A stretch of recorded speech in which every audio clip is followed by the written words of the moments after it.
Hi, and I guess we're live. How are you? Hello, I am good. How are you? I am so good. I'm gonna go over here to our our Oh, YouTube and see if we're okay. live over here. Hang on just a second for me. Yeah, I guess we don't have to do Yes, everything. we are. Ooh, Good. okay, we are live, so we are good to go. How is everyone? If you've joined us, thank you for joining Yes, thank you so much for joining. We certainly appreciate you. We are hidden today. We might be those bees in those cells there. You never ever know. us. But today we're going to talk about Formic Pro. Kim, I know you just used some Formic Pro, yeah? I did. I did. Maybe a little bit late. And let us know anyone who has tried to apply Formic Pro this year. It's been a challenge. I meant to put it on in the beginning of August, and either weather conditions weren't ideal, too hot, or we weren't home, or some excuse. It's always an excuse, but we were going through a dearth, whatever. But Yeah. we did put it on, and they're all good. I know we have something we can show later, and we can talk about it as well. But sometimes you might notice extra bee activity, which could be alarming. So we could go. I'm sure we'll go into that at some point. But I think we do for sure. Yes, yeah, absolutely. finally was able to find. It's actually going to be mid 70s all week, which is wonderful. I know we look for it at least the first 3 days, but I'm kind of glad I waited actually. And my treatment might be a little bit different than some. I choose to use one pad at a time. It just works out a little bit better for my area and our weather, and just not as much stress on my bees. So, Absolutely. Absolutely. Well, I'm so glad that you did share the video with us because I think it's really interesting. And we'll definitely look into that later because there's some interesting things happening in your mhm, video, and I'm mhm. excited about it. So, Excited that they don't leave because you never know. you never ever know. Well, we'll definitely jump into that, but let's go ahead and start. We are talking about Formic Pro. That's all we've been talking about since we started. So, this is just a brief guide for when you want to use it, exactly what kind of PPE you need, Mhm, how you need to prep your hive, and any queen risk expectations. Now, Kim, I know you went through all of this, so you're going to be able to give us mhm, exactly a detailed mhm, description of what you did as far as mhm. all of this goes. So I'm glad you're here with us. Oh, great. And I will say that as many times as I've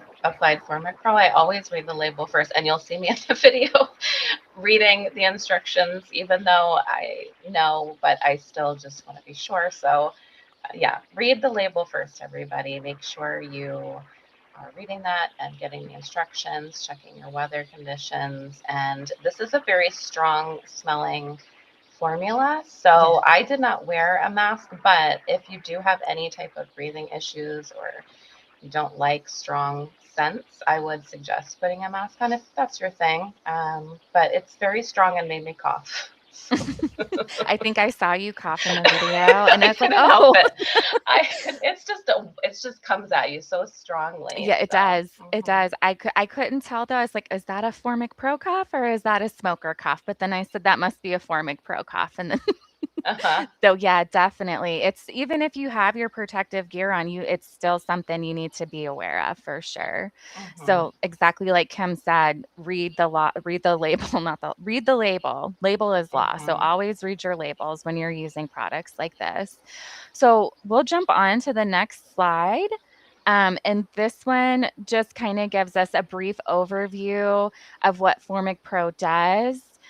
This describes it as a tiny monster drama under the wax capping, which is really exactly what's happening here. Your active ingredient is the Formic Pro, and it's released from a gel strip wrapped in paper that acts as the wick. So, Kim, when you had yours, it's like a pad, right? Can you? Yep, yep, yeah. The formic acid is very strong, and you're going to want to remove it from the aluminum packaging, but keep the strip wrapped in the paper, and you'll be able to see that you don't want to remove that paper. So Yeah. that is going to protect everything and keep it all in there.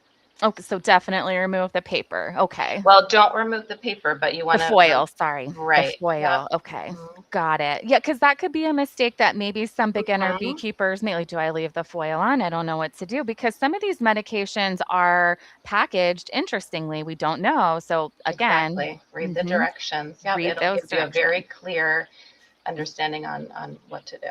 Yes. And then you'll see on Kim's Hive here in a little bit exactly what it should look like when they put it on there. So why do beekeepers like it? Well, because it reaches mites on adult bees and also mites reproducing under that capped brood, which is why it it's great. It gets Hmm. under the brood cappings. So some medications don't. So Hmm. this one is really beneficial for that. A lot of beekeepers are using it now. And also we can use this with our honey supers on. Yeah. That is So true. Now we yeah, chose to remove ours, but right. you certainly it is safe to leave your honey supers on, and that's going to be a personal choice whether For you leave sure. them on or remove them. Hmm. So you want to use this after monitoring shows your local threshold is reached, and as part of your integrated pest management plan. So, Formic Pro, definitely a winner in our toolbox. We love it. Hmm. We'll move on to the next slide here. The weather window is the boss. Now, Kim, I know this is a lot of the, you had to hold back a couple of days or maybe even look forward because temperature was something that you were concerned about because we did have some hot days or we had Hmm. some humid days. Yeah. Yep, we had a couple weeks where it was at least 85, and I actually play it safer.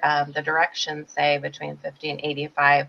I don't really like to apply it when temperatures are even 83, 84, but that's just me. So I was looking for temperatures that were going to be 80 and below. It's just Mm-hmm. helpful in my situation. I'm not trying to stress the bees out any more than they have been because they do have a mite issue. So in that instance, I was waiting where somebody else may not need to wait as long as I did. But the temperature is something to really focus on because there can be issues if you put it on when temperatures are too high. Typically, this time of year, depending where you are, your temperatures aren't primarily going to be 50 or below, but I mean, obviously, it depends where you live. So focus on the hot temperatures. Yes. Right now, focus on the hot for sure.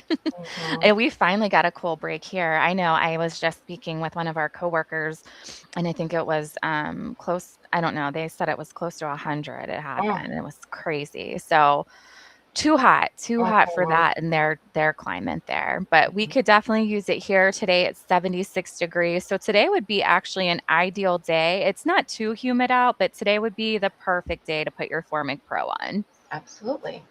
Yeah. So we'll move ahead, go forward, onwards to the next slide. So there are definitely um, two paths through the hive. So there's two different ways that you can apply your Formic Pro. Option one, I believe this is probably what a lot of people just go ahead and do is that 14-day period where you just put the two down for 14 days Hmm. and this is what you're going to use for those critical treatments. So I guess if you have like a really heavy mite count, definitely go with that one 14-day treatment. That's what I would do just to Hmm. really get it under control. And then option two is a 20-day. So you do one strip for 10 days and then replace the second strip for another 10 days. Hmm. The second strip can wait for safe weather. So. Yes. Mhm. Yeah. Now, this says Kim, and this is exactly what you were talking about. So, can you go more into this with us? Like, where we're going to place it in the brood nest, right? And Hmm. then how does that work? So if you are using two brood nests, you'll simply remove that second box. You'll put the amount of strips, two or one, however you're going to do it for your treatment, in the bottom brood box. So you'll lift whatever boxes are on top and you'll place your pads right on top of that first brood box. And the directions also show you how to place them. I believe there's pictures as well on our website. We're always available to answer questions if you have any, but they simply go right on top of those frames. It's a fairly simple and nice way to apply this treatment. And that's why when Steph said earlier, a lot of different treatments have different ways of applying them. So this is a nice one if you're not trying to get all up in there and have to pull some strips down in between frames and. Right, right, exact or have to, add this to it or add that to it. This you just lay and go, yeah? Mhm. You just open that foil, take out the pad with the wrapper on it, and then place it right on your bottom brood box. Mhm. And the last point here that I really like, especially for new beekeepers, is you don't have to mix anything. Mhm. It's literally just open, place, and go, and Mhm. then come back and check. So there's no mixing, there's no wondering, did I get enough in? What is going Mhm. on here? Milligrams, what's happening? I get it. That can be confusing. So this is perfect for that treatment too. Mhm. Okay. Let's move on to hive prep. I think this is the fun part. So, we definitely want to make sure that ventilation is key here. Yes, Kim, Yes. that's very important. So, do you want to go into this with us then, the hive prep portion? Sure. Yeah. You'll want to keep entrances open. So if you do have an entrance reducer, you'd want to remove that. You want to make sure if you have an upper entrance that that's clear. Sometimes they propolize that shut, so you'll want to have that open. And something I did want to mention, and I see it down here, the screen bottom boards are not fresh air. I did have a couple questions on this from customers wanting to know for sure if they should close up their screen bottom boards. And yes, you do want to close them up during treatment to avoid vapor loss. So you kind of have to think of it as you want to keep as much in there as possible, but you still want to allow ventilation for them. So you'll just want to reduce any or remove any reducers, or if you have your mouse guards on, remove those and make sure your upper entrance is clear for them. And then afterwards, you don't want to disturb it. So make sure you've done your checks and everything is kind of fresh in your mind. Write everything down if you have to, because after you apply, you don't want to open your hive unless absolutely necessary, but you really shouldn't be opening it all or need to open it. So that's why it's great to do an inspection right beforehand. So you just want to leave everything go and they'll be okay. Right. Thank you. So, and I always thought this was cool because we would see people do Formic Pro treatments. Like where we worked, we used to have a bee yard, which was accessible to everybody who kept hives there. So, a lot of times our coworkers would do Formic Pro treatments, and Kim and I would walk around on our breaks. But one of the coolest things to see is the bearding that happens after a Formic Pro treatment. Mm-hmm. So, don't be alarmed. Please don't be alarmed if you see it. It's absolutely, that is normal, Mm-hmm. and that Yep. you're gonna see that probably within your probably first day, that first when you first start, that's probably gonna be the most concentrated time of seeing that bearding, and don't be alarmed if you see it.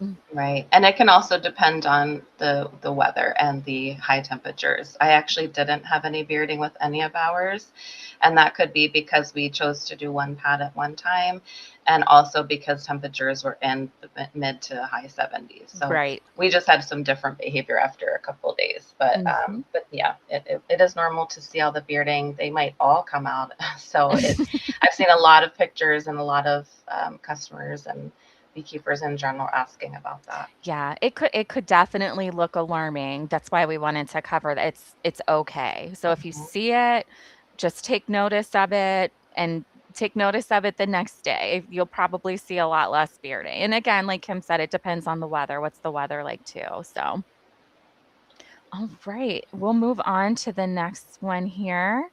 And that is going to be the PPE, which is important. This Mhm. is important here. Um, this says coveralls. Great. I just generally have on my bee suit anyway. So Mhm. my entire suit. But even under that, I will wear, like, if I'm gonna put something like this, and I'll make sure my arms are covered because anything could happen. Mhm. And then your gloves, you don't want to touch this with your hands. I'm sure Kim can attest to that. Mhm. And your Yep. eyes. And please, I don't know why this should be spoken about, but feet. Make sure you're wearing socks and shoes. Mhm. I don't personally go into the bee yard barefoot. Mhm. I don't know about you, Kim. Maybe some people do. That might be. Mhm. An interesting approach. And then air, open outdoors, stand up when, and avoid those vapors. Definitely avoid the vapors. I can attest. Yes, And we were outdoors, so you you were outdoors, and you don't were breathe it in. very, very much so outdoors. Mhm.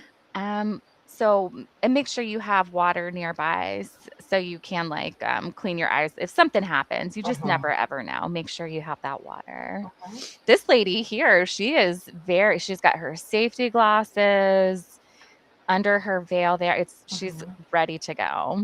She is. She's doing a science experiment. She really is. Mhm. Okay, let's see. Now on to the next one.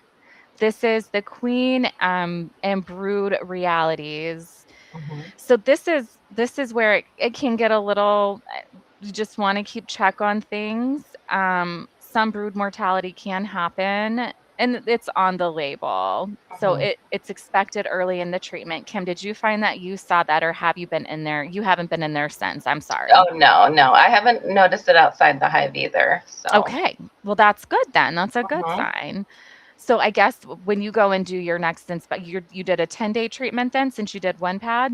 Mhm. Yep. Okay. So when you check again, I guess you could really see if there's Yeah, anything like that too. that's true. Fragile queens may be superseded. Mhm. I guess we won't be able to tell until we can go back in the hive though. You So won't be able to tell. No. no.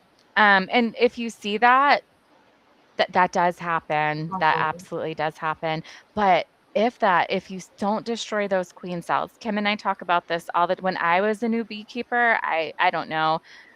I like to go in there and maybe destroy queen cells. I definitely don't do that.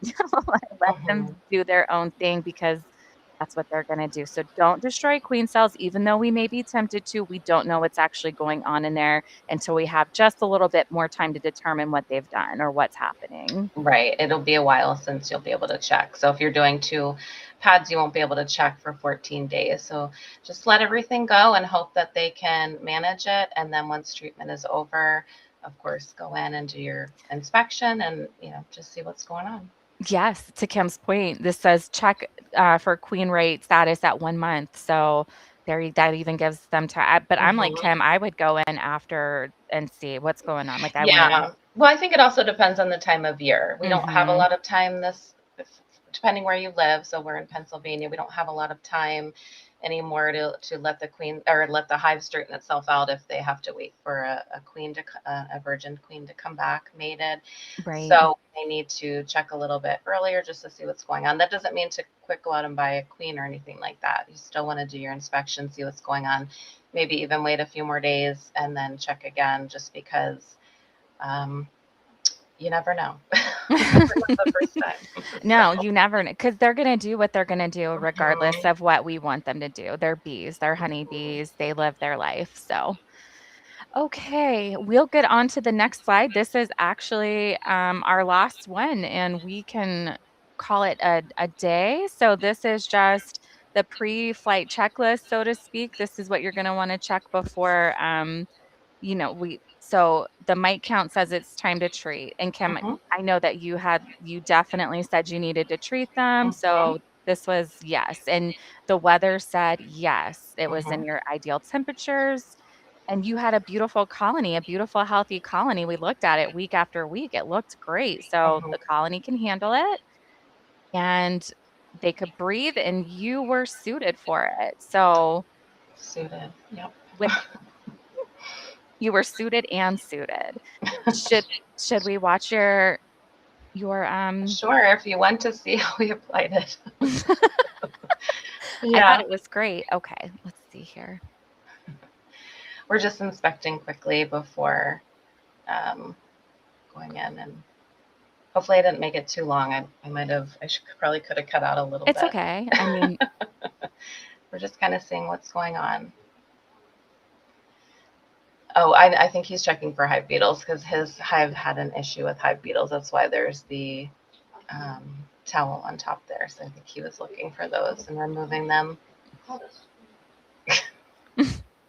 So, uh, yeah.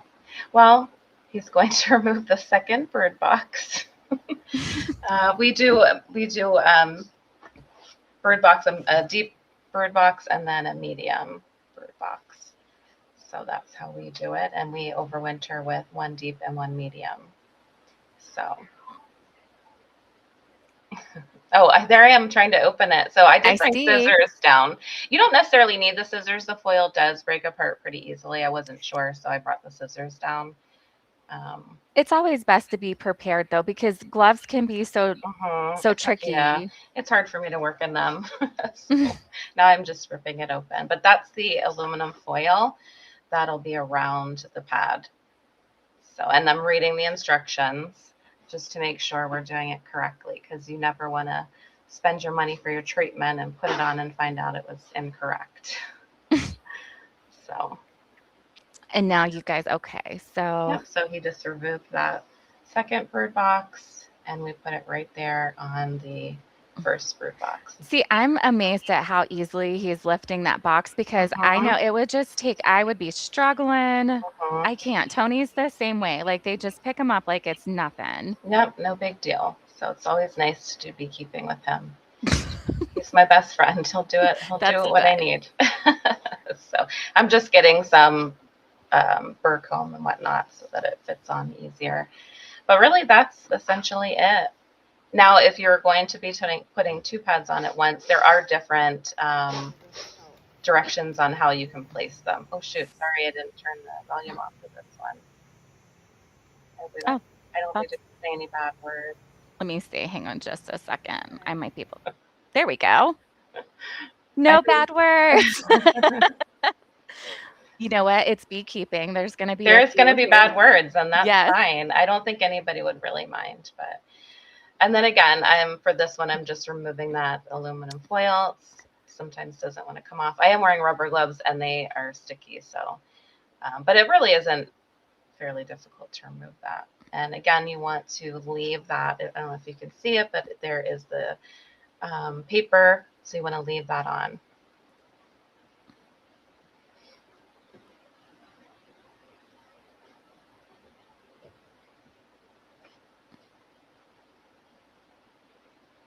And they were happy to have a nice day. It wasn't too hot. They they loved it. They loved us going in there. So they're over their testy times. So I know we will. I actually think we have goldenrod right now. So as soon as now, again, you can put honey supers on with this treatment. I just prefer not to. So when the treatment is over, we will apply our supers. So we can collect some of the goldenrod, or at least leave them with it for the winter. We didn't have a fairly strong spring flow. I think that happened to a lot of folks around. And we're hoping to get just at least a couple frames from the fall. Same. I'm not even worried about getting honey this year. I think Mm-hmm. I've already decided I'm not going to. So I'm not going to worry about it. And I'm going to leave them what they have. And Mm-hmm. if I Yep. have a frame, fine, I'll take it. I may even just leave it for them. Yeah, that's perfect. I don't know what we're doing. You guys are That's having fun. about it. You're But I think talking in the that bee yard. Okay. I don't know. Oh, Yep. there. So here's the different behavior I noticed, and this was midday. So I was concerned at first. This was probably 2 or 3 days after treatment. It was a hotter day though, and it was humid. It was probably, I don't even think it, I think it was maybe 79, 80. So it was, I think, more humid than anything. Um, but you just keep an eye if you can. I was able to keep an eye on them. They did this for about 15 minutes and they went back in. So it could have just been a lot of bees were emerging and the foragers were doing their orientation flights, because this has happened in my hive numerous times late afternoon. This was earlier than they usually do it, but that's normal. So you will notice a bunch of different bee activity after you apply Formic Pro. And while we didn't have bearding, we did have this where they're just fluttering all around. So, and they Yeah. weren't going anywhere. You'll be able to tell after a few minutes. I mean, at first it looked like they were kind of wearing out, but they actually didn't go anywhere. They all really just stayed in that area, just doing their little figure eights, and then they just went back in. So Yeah. could have been because it was hotter. Well, I'm glad you got that footage. That's great to see. And thank you for showing us how you put it on your hives. And I'm glad you did the one pad treatment because maybe not a Hmm. lot of people were, aware that that was an option too. Hmm. So that's definitely are you are you just doing one pad and then you are going to put another pad on, you said, the other Yeah, one? so I will look and see what the temperature is going to be like. I did write down when the 10-day is over, so I'm going to look to see more accurate weather predictions after that because you can wait in between if you need to. So Right, we'll see how right. it goes. But then that Okay. would be, and it really it's up to you if you, wanted to do an inspection before you put your second pad on. I know I probably wouldn't for me, but Yeah. if you really need to see what's going on, or maybe something was going on before you put the Formic Pro on and you need to get in there, you can before you put on your second pad if that's how you do it. But you're going to are you going to do a mite check after your treatment is complete? I probably should because they were, especially my middle hive, not so much the one with the blue box there, but that's a little bit weaker in the middle. And that one was the one really struggling with PMS. Yeah. So Yeah. I think it would probably be a really good idea to do another mite check just to see what's going on. Or I'd at love least, look at the drone yeah. brood and see what's going on in there. We should do that because we looked at drone Mhm. brew before. We should follow up with you. Yeah. But what is that's probably going to be in another 3 weeks or so when we'll be able to do that, or four I weeks. guess it depends on, well, we'll see how it goes because if I end my 10-day treatment, which would be, let me look at my calendar, September 2nd will be the 10-day mark. So, I mean, ooh, I wonder if I could even just remove it Thursday. Oh, that's Wednesday. So I could just remove it Thursday, actually. So maybe we could do that. Yeah, we Maybe, could do it Thursday. I'll See what just it looks remove it like. on the 3rd and then maybe do just a real quick inspection, see what's going on. It doesn't have to be anything super detailed. It would be interesting to see, yeah, like if you did a quick inspection to see if there was any drone brood, what that looked like now Mm-hmm. compared to what we had seen prior to, just a Right. follow up. So So cool. disregard what I just said, where I said I probably wouldn't go in between. Oops. I always change my mind about things, so I don't know if that's anybody else as a beekeeper, but I'll make one plan and then I'll just be like, oh, Well, forget it. I'm just gonna do this. I mean, honestly, it's one thing sounds good, and then you think about it, Yeah, and then okay, right. now we're That's gonna why. do something Yeah, different. I can't Hmm. make quick decisions because I end up changing my mind. Hmm. And if you make it too quick of a decision, you can't always take it back. So That's true, especially with beekeeping. yeah. Make your decisions, make them wisely, but sometimes you do have to make a snap decision. So Yes, that's true. just be confident in what you're doing. Or try to, or pretend at least. Just Like, pretend. yes, pretend you're confident and then Hmm. carry on. Yep. Okay. Well, this was amazing. Thank you so much for all your help. I have used it before, like when we were at Hmm. work. So I am excited to put some on my hive. I'm actually going to use some Apigard. That is the treatment Oh, I'm going to use. So I'm excited to love take it. you guys along with me when we do that. Okay, great. Because I have not used that one, and I'd love to know more information about it. Yes. So we're going to do another deep dive on Apigard. Hmm. Probably within the next probably 2 or 3 weeks, we'll probably jump into Apigard. So this is the time of year to use that, just like it's the time of the year to use your Formic Pro if that's what you want to do, weather depending. Hmm. So come back and join us for other hive treatments and some other things that we have going on. If you're still with us here on Facebook and YouTube and you want to try something a little different in a few minutes, we are going live over on TikTok and we're going to be Hmm. creating something. We I don't know what are. Kim is creating, and she has no idea what I'm crafting for her today. So if you're not already over there, hop on our TikTok, join us Hmm. there, follow us. And I think from here on, we're trying something different. We're going to be a little more educational on this side. And on TikTok, we're going to be a little more hands on with some things like Hmm. crafting. Love it. So join us there for crafting. We hope to see you there. Um, If you have any comments or anything you'd like yes, to learn more about, please leave them below. And if there's anything you'd like to see us craft, please also let us know. yes. We're Let always us looking for ideas. any treatments. If you have any questions on treatments you'd like to see us do, please let us know. We're always happy to try a treatment and go from there. Hmm. Okay. Well, ma'am, I will see you in just a few moments over on TikTok. Guys, thank you so much for your time today. It's Yes, been wonderful. Kim, thank you so much for all your you're welcome. helpful Formic Pro tips and advice. I really appreciate it. And Thanks guys, everybody for joining. yes, thank you. Have a beautiful rest of your week, everyone. Okay, All see you right. later. Bye. Bye.